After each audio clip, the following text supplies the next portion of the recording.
Part 1. Ethan used to believe he was a good person. Not perfect but good enough. He paid his bills on time, showed up to work most days, and avoided trouble. To him that was success. But deep down, there was a quiet voice he tried not to hear. A voice that reminded him of every small lie he told, every shortcut he took, and every promise he broke to himself. Every morning his alarm rang at 6. And every morning, his hand reached out to silence it. "Just 10 more minutes," he whispered like he always did. 10 minutes turned into 30. 30 turned into rushing out the door late again. On the drive to work, he rehearsed his excuses. Traffic was bad. The meeting time was unclear. Something came up. The lies came easily now, smooth and effortless like a well-practiced script. At work, Ethan wasn't terrible, but he wasn't honest either. He copied others' ideas and nodded along when his boss praised him for work he barely finished. When mistakes happened, he quietly pushed the blame somewhere else. Each lie felt small, harmless. But each one made something inside him weaker. One evening, after another long day of pretending, Ethan sat alone in his car. The engine was off, the parking lot empty. He stared at his reflection in the windshield. He looked tired, older than he should have. There was a strange heaviness in his chest, like guilt mixed with fear. He didn't understand it yet, but his mind was exhausted from fighting itself. At home, his phone buzzed constantly. Social media, messages, videos, noise, endless distraction. He told himself it helped him relax, but it only made him feel more restless. When he tried to sleep, his thoughts raced. Regrets replayed themselves like broken recordings. Promises he never kept whispered through the dark. One night, his younger sister called him. "Do you ever feel like you're lying to yourself?" she asked suddenly. Ethan laughed nervously. "Everyone does. That's life." He paused. "I don't think it has to be." That sentence stayed with him long after the call ended. Lying to yourself. He realized that was exactly what he had been doing. Every excuse, every delay, every dishonest moment was a way to avoid facing the truth. He wasn't in control of his own mind. And the scariest part wasn't failing. It was knowing he was choosing it. Part 2. The next few weeks tested Ethan in ways he didn't expect. Opportunities appeared, but so did temptations. One afternoon, his boss offered him a chance to lead a small project. Came with responsibility, visibility, and pressure. Ethan smiled and accepted, but inside, fear tightened its grip. Instead of preparing, he procrastinated. "I work better under pressure," he told himself. That was another lie.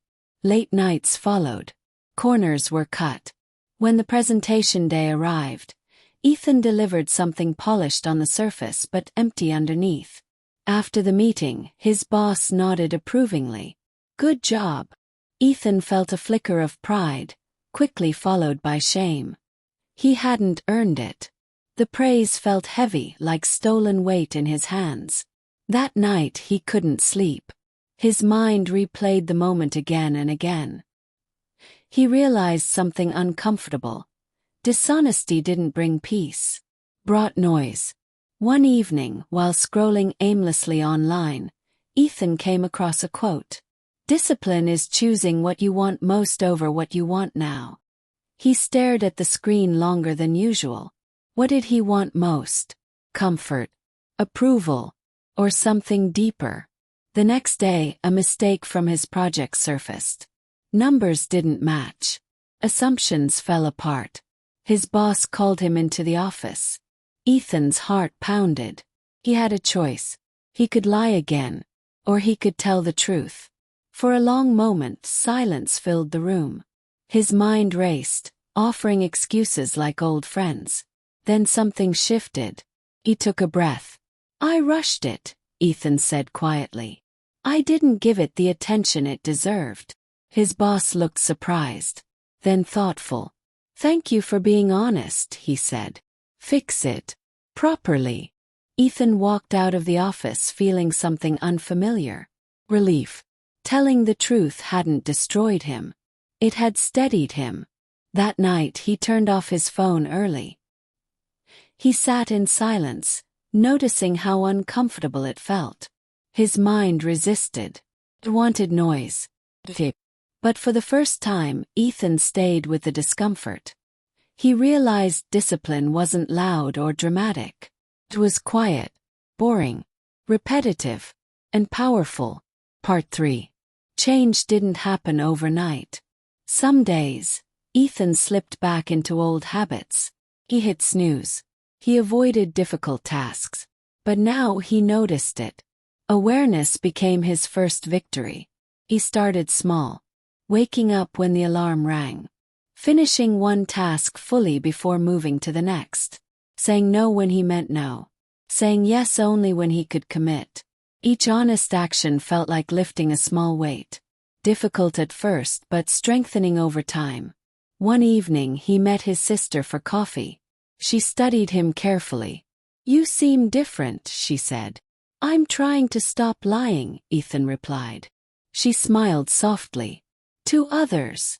To myself." That was the hardest part. Facing his thoughts without distraction. Sitting with failure without excuses. Accepting responsibility without resentment. He learned that the mind always seeks comfort, but growth demands discipline. During a particularly stressful week, Ethan almost gave up. The pressure was intense. His old habits called to him. But instead of escaping, he paused. He breathed. He reminded himself why he started. Control wasn't about force.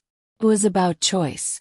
One night, while journaling, he wrote a sentence that changed everything. "I am not my thoughts. I am the one who decides which thoughts to follow." For the first time, his mind felt less like an enemy and more like a tool. Part 4. Months passed. Ethan's discipline became routine. Honesty became natural. He no longer needed excuses because he no longer avoided effort. At work, people noticed. His ideas had substance now. His words carried weight. One afternoon, his boss offered him a promotion. This time, Ethan didn't feel fear.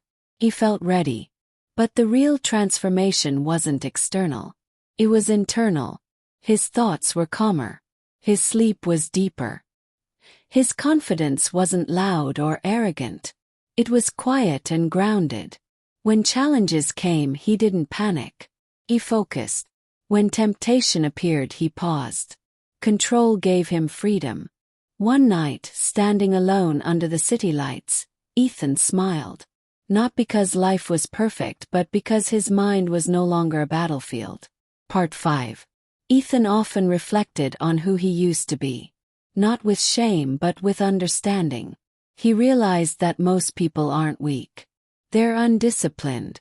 Not evil. Just dishonest with themselves. He began mentoring others, sharing his story quietly without preaching. "Control your mind," he told them. "And everything else will follow." Years later, when asked what changed his life, Ethan answered simply, "I stopped lying. And I started choosing discipline. Because the greatest power a person can ever have is control over their own mind." If this story made you pause, if it made you reflect even for a moment, then remember this. Your mind can be your greatest prison. Or your strongest weapon. No one controls your future. Not your past. Not your circumstances. Only the choices you repeat every single day.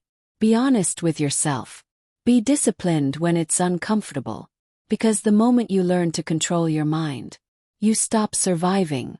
And you start becoming who you were meant to be. Thank you for listening. This is Wordy Tales. Where stories don't just entertain. They change the way you think.